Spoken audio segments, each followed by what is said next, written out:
Hey, Alex, you there?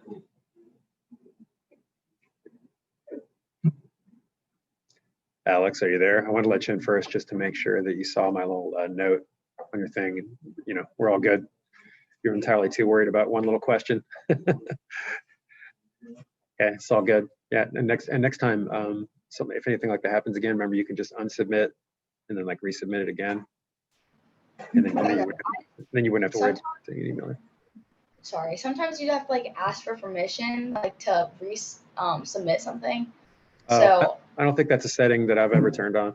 So okay, I just didn't want to like not get it turned in. Yeah, no, I appreciate it. All right.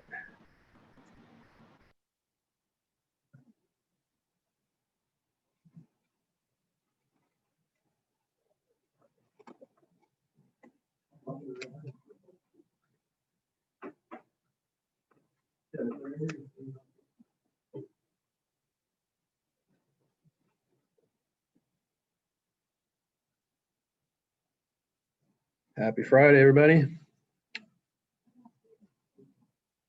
What? Are you meta zooming? Meta zoom.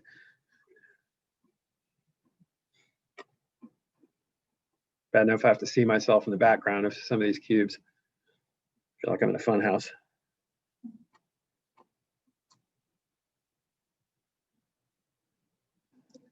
Oh my God, Bailey looks so excited. What? I'm still letting people in. I'm just chatting.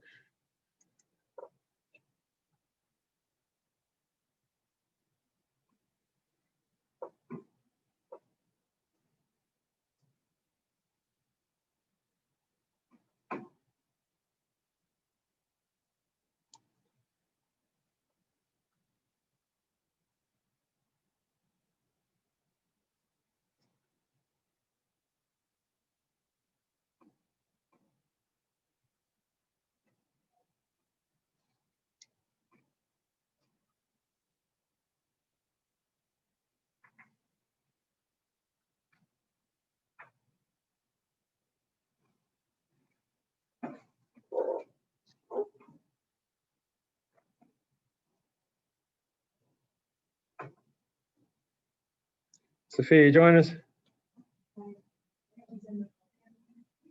Oh, weird. Okay. That's what I thought.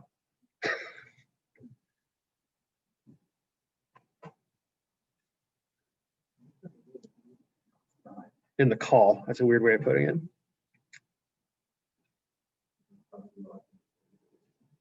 Do you guys ever talk on the phone? I hate talking on the phone. Like, I despise it. I don't think I've answered a phone call in like 10 years. I can't stand it. Like holding this thing up to my face and like talking. Ugh. I would much rather do this than have a phone call. Something about it. I don't know. I'm a freak. I know. Okay, I think we have who we're going to have here. When you're not chatting with him, like in the middle of the Zoom meeting. Right?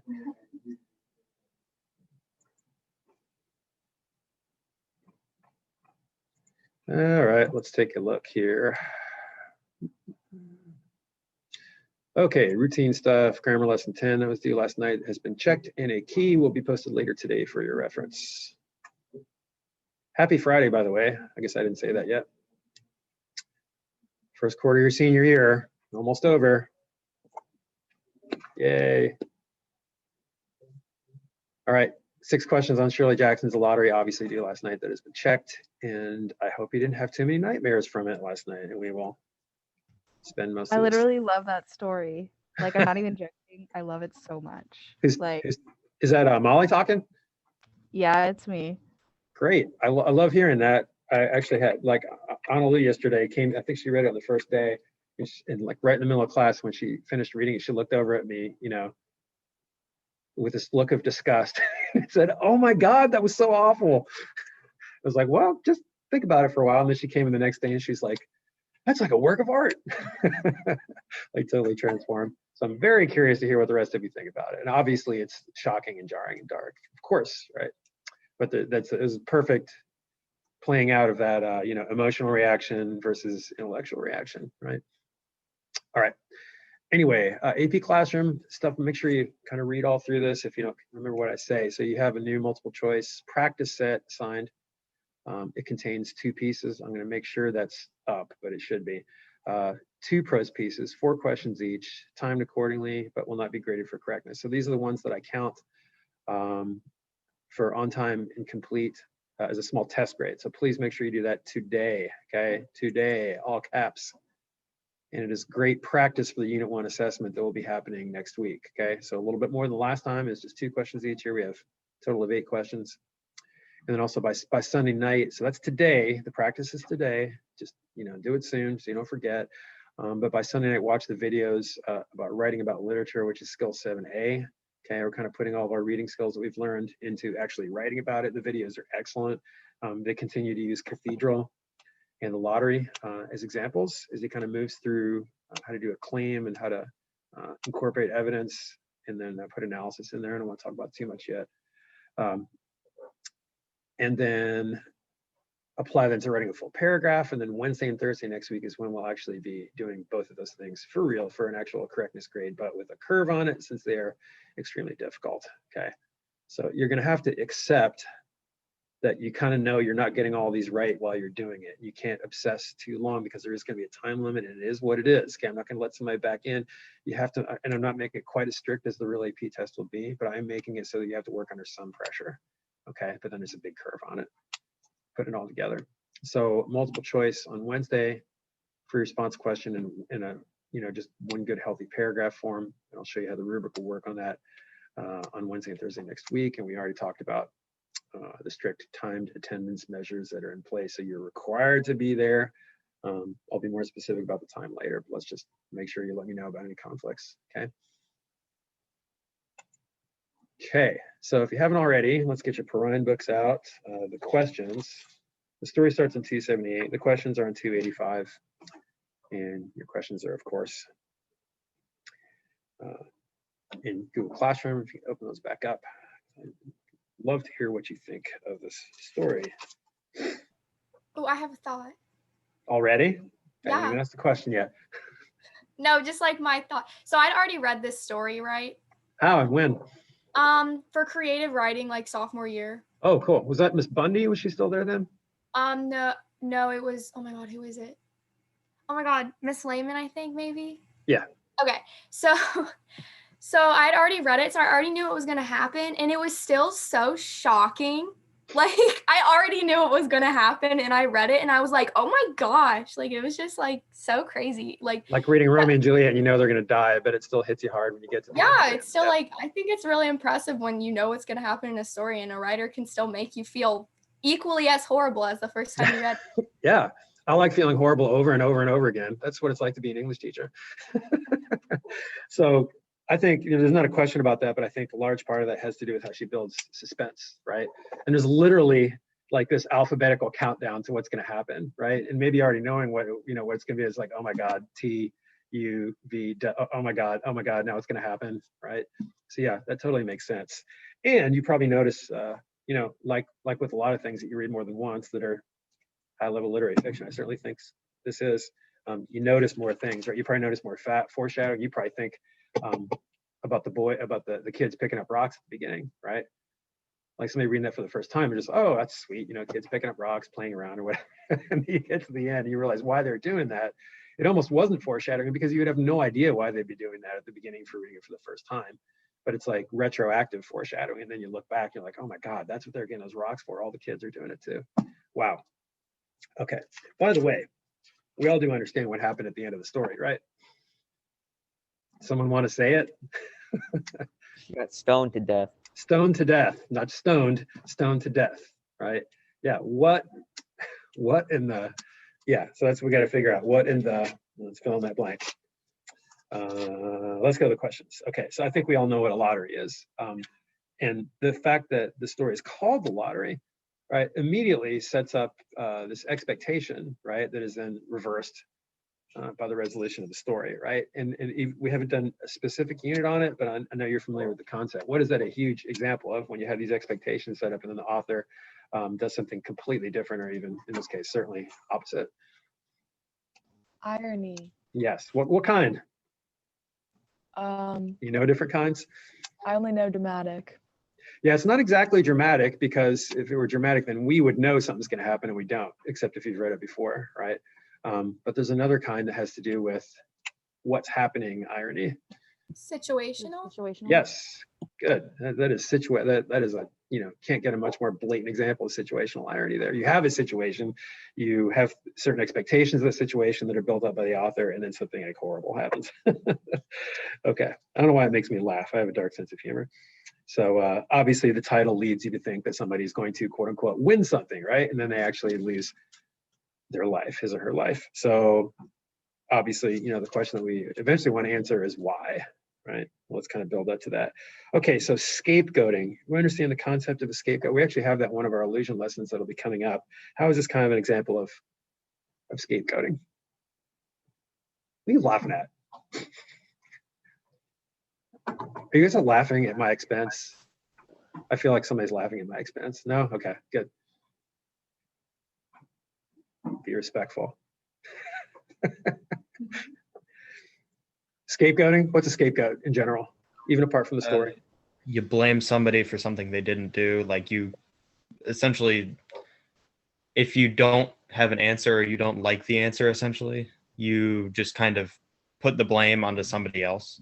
Yeah, because humans want to blame someone when something bad happens, right?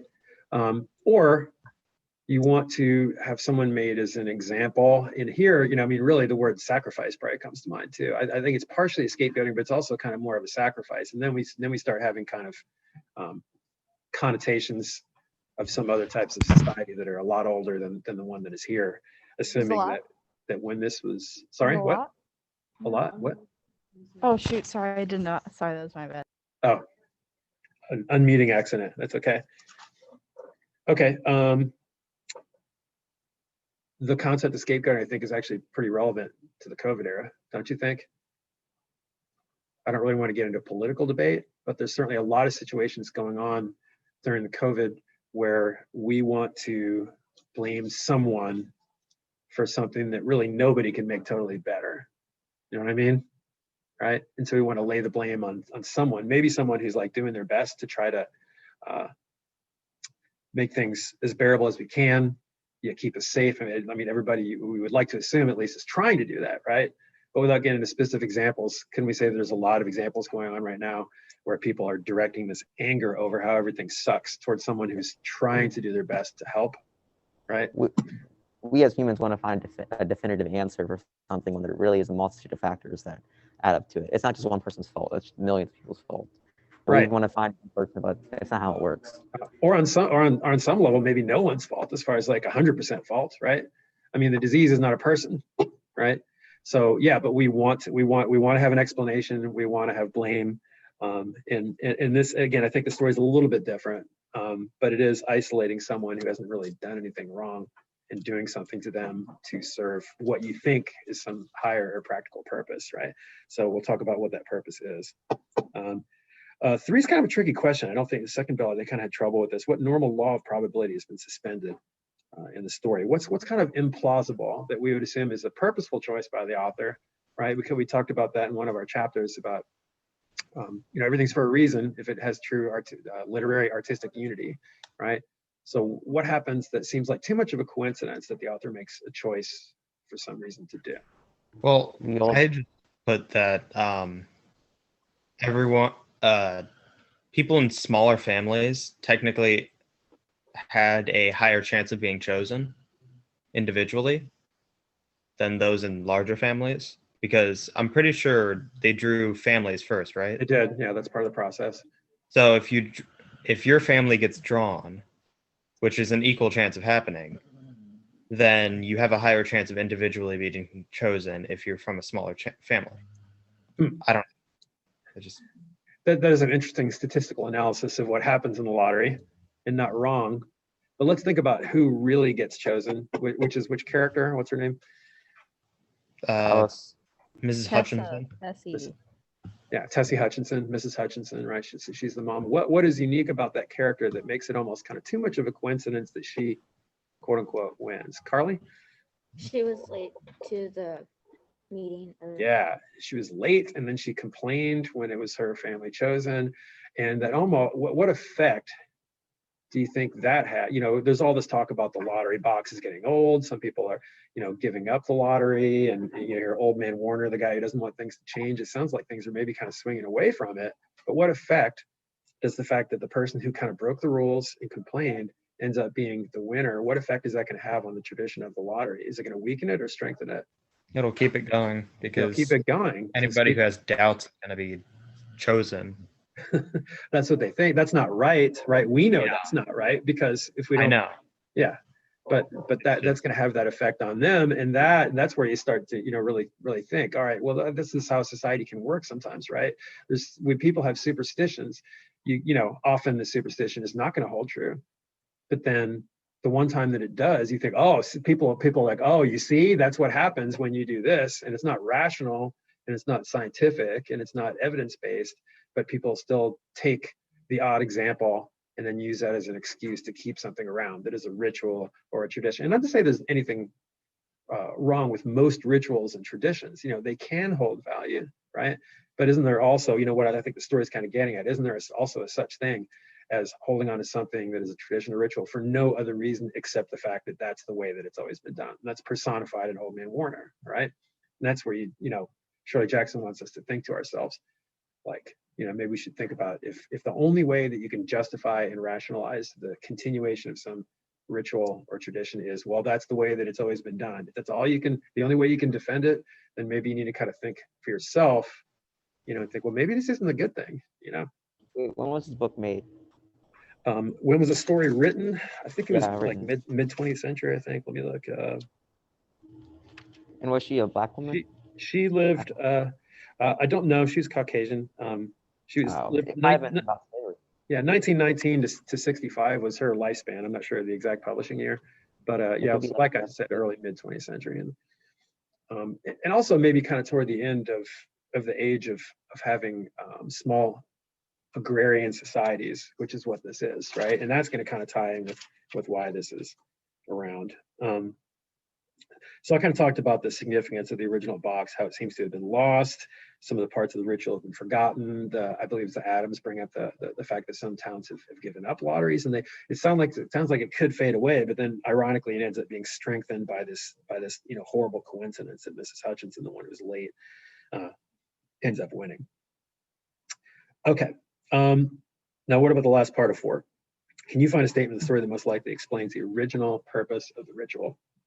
Because it is stated I got it. specifically. Is that Molly? Okay. Go So ahead. I thought about it a lot. And it's like sacrificing for like a good harvest or something. Yep. Like that's that's the purpose of the thing. Sacrifice to the corn gods. Yeah. Like Children of the Corn here. You ever see those old horror movies? There should be a character named Malachi in there somewhere. Yeah, and you know, we laugh, that sounds goofy and ridiculous, but what does it also have historical connotations of? What kind of societies does that make us? Aztecs. Well, okay. What I have to say is that at least the Aztecs had consistent religious basis for their sacrifices. These people are just doing it because for tradition's sake. They don't, that's true. You know, that's a good point. They're not talking about any specific religious beliefs in the story, are they? It's like all that's like gone by the wayside, and they just do it. You're right.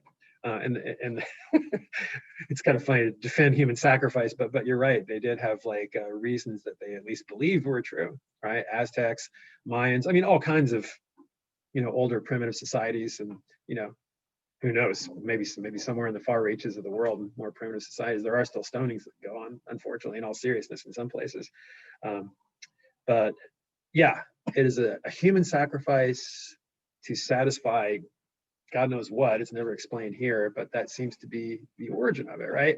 And it kind of, maybe kind of ties in the idea of like very isolated, small agrarian societies, kind of holding on to older traditions because they're not as exposed to them.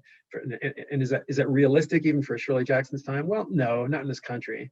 But that's the whole point, right? You take an example of something that is exaggerated, and then when you start to really think about it, you think to yourself, well, maybe that's not totally ridiculous, even though that's probably not happening. It's maybe not that far-fetched beyond some rituals and traditions that are held on to for no good reason. And then you start to think about that, and that's how the story really makes us think, right? So different attitudes towards the ritual stoning are represented by Mr. Summers, Old Man Warner, Mr. and Mrs. Adams. We kind of already talked about most of these. Most of the villagers seem to go along with it, right? Some of them a little bit more reluctantly than others, but they all seem to have this nervousness that if we don't follow these traditions, something bad will happen to us. The crops won't come up, or maybe I'll end up winning, especially after what happens with Mrs. Hutchinson. All right, so last question that you guys did. By transporting a primitivistic ritual into a modern setting, the story reveals something about human nature and human society. We kind of touched on this before, but what are some more thoughts? And then to really extend on that, in number 7, which you didn't actually do for today, what is all to say? What is Shirley Jackson trying to say about society? But then what are some examples of, don't take it too literally, we're not stoning people or anything, right? But what are some examples of places in society where we're either scapegoating or doing things because they've always been done, we've lost track of why we do them, or anything that kind of relates? Halloween, why do we dress up and walk around and get candy from people? That's a great example, because it's not something horrible, right? It's something fun, but it definitely, I mean, that absolutely without question has origins in more like pagan societies and stuff like that, right? But we don't think about that anymore, right? We just do it because it's fun. Okay, that's a good example. This story reminds me of like 3 different things, and so actually 4. But I think the first thing is like society, and how society kind of like, I don't know, like puts people down for certain things about them. I don't know. Okay, that was a dumb thing. But okay, the 3 other things reminds me of Midsummer, definitely. Okay, sorry, I'm really loud. Midsummer, definitely, because they have like a society that's like founded on like. Wait, Midsummer, definitely. What are you talking about? Midsummer. It's like a movie. It's like a horror movie. Oh, I haven't seen it. Have Like you a guys seen it? society called the Harga have these horrible rituals that they do, and it kind of reminds me of that. Okay. The society is kind of built on that. Okay, and also Hunger Games, because the lottery. And I'm so glad you brought that up. Games. Then Ray Bradbury. It reminds me of a Ray Bradbury story. Which one?